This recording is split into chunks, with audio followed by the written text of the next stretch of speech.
नमस्कार, मैं मिन्नत। आप देख रहे हैं न्यूज़ टाइम दरभंगा।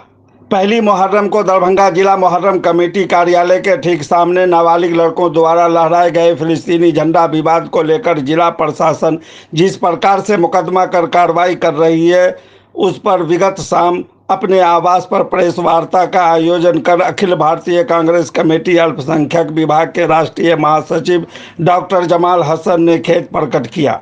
इस प्रेस वार्ता में उनके साथ गिरफ्तार कर जेल भेजे गए बच्चों के माता पिता के अलावा बहुत से लोग मौजूद थे। जमाल हसन का कहना है कि यह कोई बड़ा मामला नहीं था, लेकिन इस मामले में जिला प्रशासन की कार्रवाई उचित नहीं है।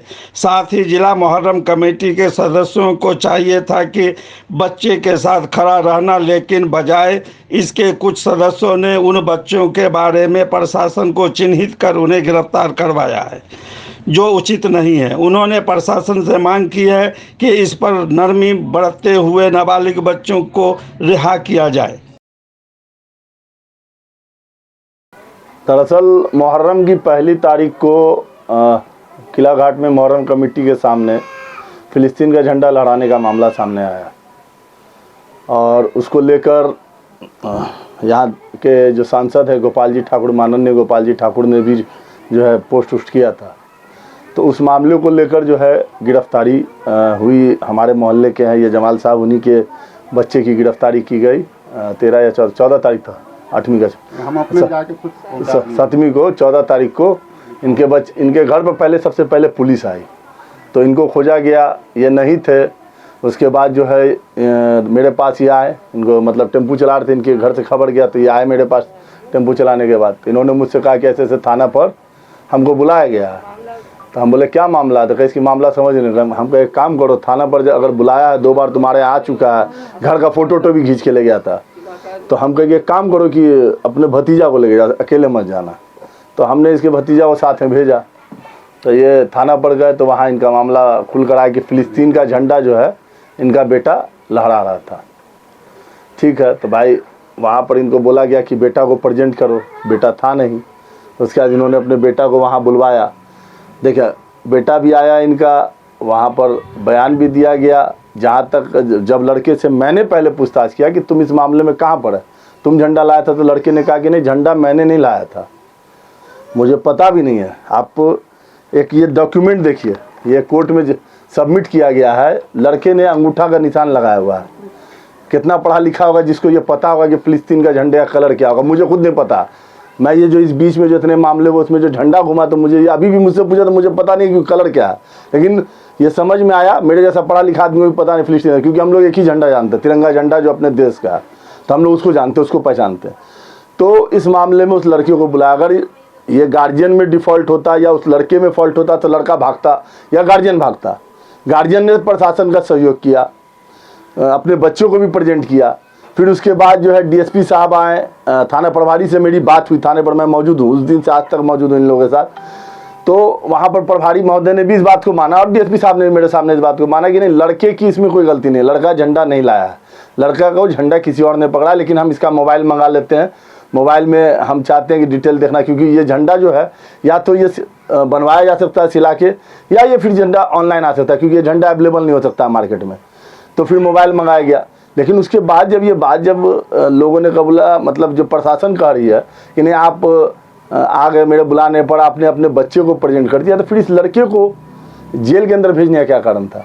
और अगर मान लीजिए फ़िलिस्तीन झंडे का मामला इतना बड़ा था, तो मुझे एक सवाल का जवाब चाहिए बहुत अच्छे से, कि देश के सबसे बड़े संसद में, सदन में खड़ा होकर कोई आदमी इस देश का, जिसका नाम ओवैसी का आप सभी लोग जानते हैं, वो फ़िलिस्तीन जिंदाबाद की नारा दिया, वहाँ प्रधानमंत्री मौजूद, वहाँ गृह मंत्री मौजूद, वहाँ रक्षा मंत्री मौजूद, उस पर कौन कार्रवाई हुई?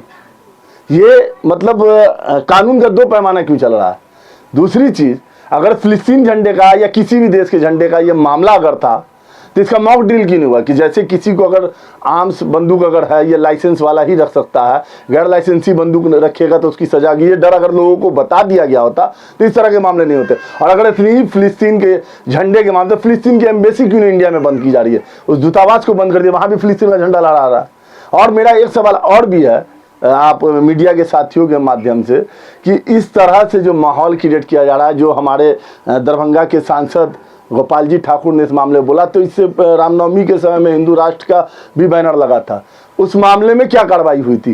क्या उन लोगों को जेल भेजा गया था? उन लोगों को पीआर बॉन्ड बना के लहरियासराय थाना से छोड़ा गया? तो फिर इस बच्चे के साथ ऐसा क्यों? आप कानून कहता है कि 100 गुनहगार को सजा दीजिए, लेकिन एक बेकसूर को सजा नहीं मिलना चाहिए। उस बच्चे ने यह बयान दिया मेरे सामने कि मुझे ये पता नहीं था झंडा। आजकल जो इंस्टाग्राम का एक बहुत बड़ा कहानी चल रहा है, जो आप जानते हैं, सभी को पता, हर घर के हर इंसान को पता है कि गंदगी फैली हुई है। उस इंस्टाग्राम पर उस लड़के ने सिर्फ कलर का झंडा देखा, 2-3 कलर का, उसको नचा के 30-40 सेकंड का वीडियो बना लिया। तो एक अनजाने में की हुई गलती पर इतनी बड़ी सजा आपने अपराधियों के बीच, एक जो है एक अपराधियों का जमावड़ा जेल के अंदर होता, उसमें आपने एक मासूम बच्चे को अपराधी बनाने के लिए छोड़ दिया। तो और मुझे यह समझ में नहीं आता है कि अगर मुहर्रम नहीं होता तो शायद ये झंडा नहीं निकलता।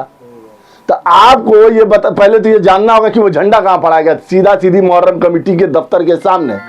तो मुहर्रम कमेटी पर कार्रवाई क्यों नहीं हुई?